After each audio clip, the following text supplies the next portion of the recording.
My name is Jeff Morgan. I am from Dallas, Texas. I'm here today with Olga Ventura and Mario, her husband.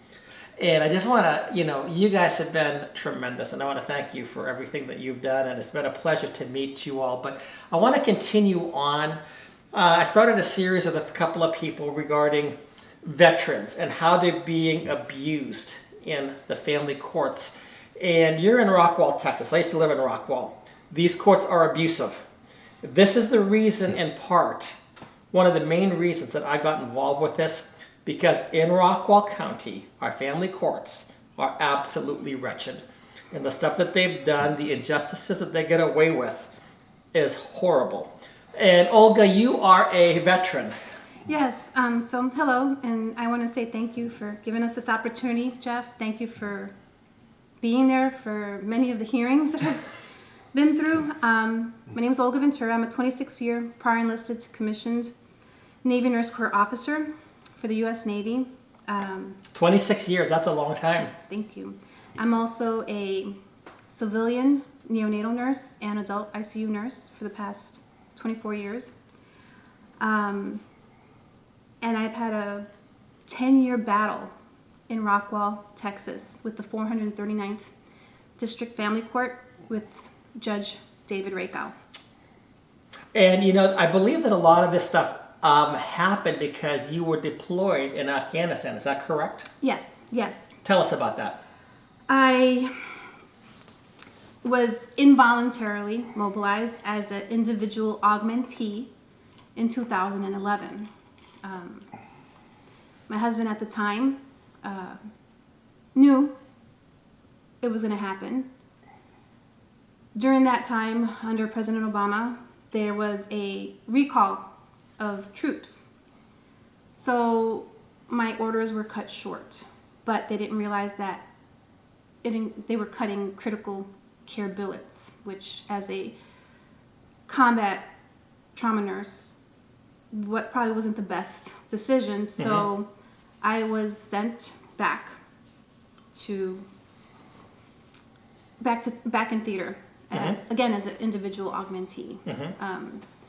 These things don't happen because you have any kind of power. Right. Just yeah. You're just a number. You're a player on the chess game. Yes. I am aware of that. You gotta go. You gotta go. Yeah. Yes. When Uncle Sam gives you the order, or Yes. whoever you want to call gives you the order, you don't have much of a choice. Nope.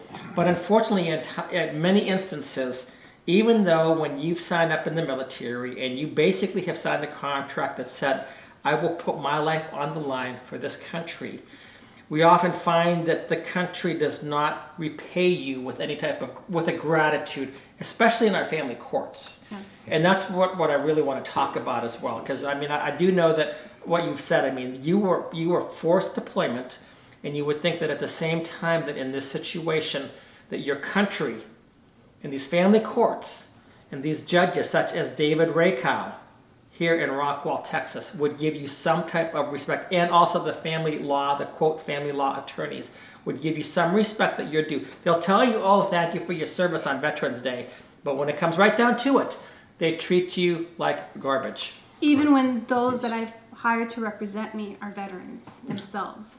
Right. We'll get into that. But tell us what happened. So you were in Afghanistan for how long? 2011, came back in December of 2011. So I left July, came back in December, and then I went back in January of 2012. And then how long were you there from the second time? I was there to September of 2012. I was injured. So I was in the Wounded Warrior program in San Diego for about a year, 2013, getting surgeries,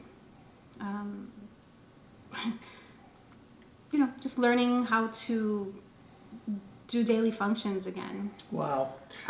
During that time, my ex-husband was okay with the first deployment. When I came back, he thought that I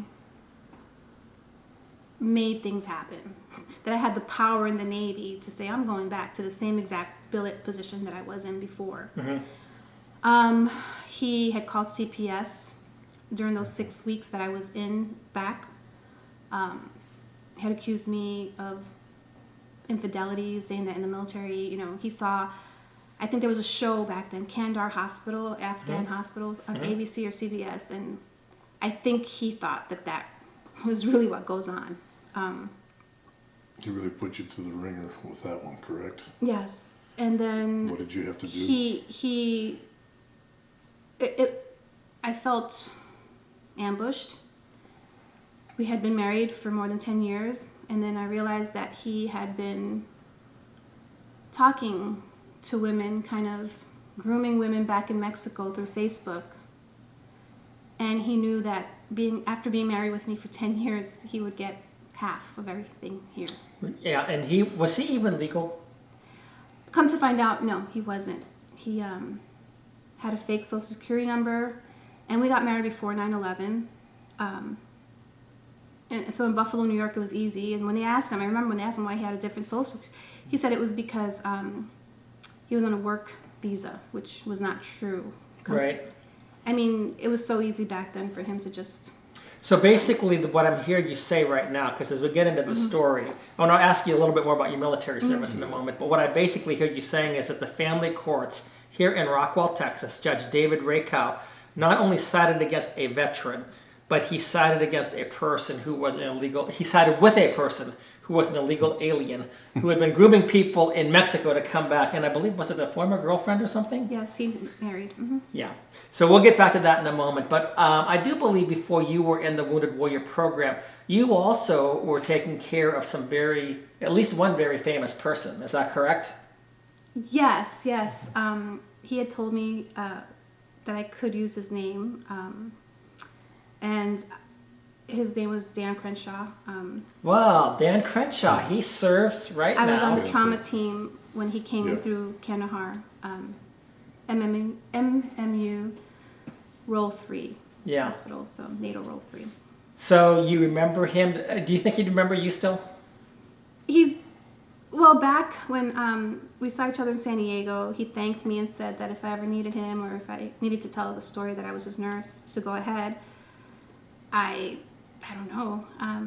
I was just the ICU nurse. Yeah. Well, Representative Crenshaw, we have a story here right now. We're going to make it known to you, so we hope that you act on behalf of Olga. Please help. Yes, and She needs Mari. your help.